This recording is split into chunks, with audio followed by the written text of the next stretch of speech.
Thank you so much, Dr. Dheer, for coming to this event. It's an honor to have you with us, hosted National IVF Summit and Award 2024, hosted by Voice of Healthcare and IFS.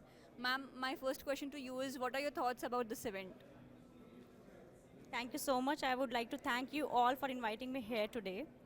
This event is an excellent event that is actually organized by you people, and this is actually a collaborative effort to know what all innovations are there in today's ART industry and how those innovations can actually be applied to all the couples who are seeking fertility treatment. And it's actually, I would say there are a lot many discussions here going on regarding the insurances that can be there for the patients who are trying to get IVF treatments. There are a lot of other discussions also regarding what newer technologies we have and also what lifestyle measurements can be there in case a patient is trying to conceive. And there was another panel discussion where there was a good round of discussion where government and private, how these can be combined, how these can actually work out for the betterment of people, for the betterment of all those couples who are seeking treatment was there. Thank you for your views, ma'am. My next question is to the similar line of the panel discussion we just had.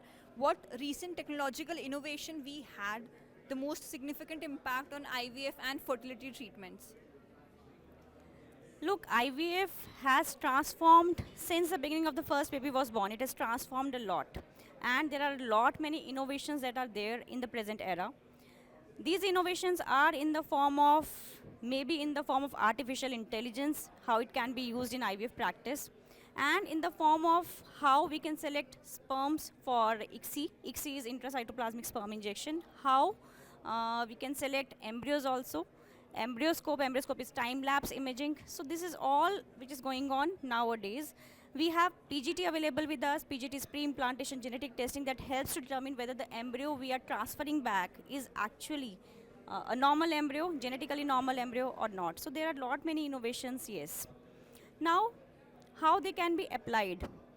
Application, I would say one thing, application needs who requires it and what is the cost. So whenever we are applying something into practice, we just need to see whether the patient or couple who is coming to us, is he actually requiring that, one thing. And second thing is what cost we are giving to that patient for that particular advancement. Thank you, ma'am. Thank you for sharing your thoughts with us. And thank you for coming to this event. It's a pleasure to have you.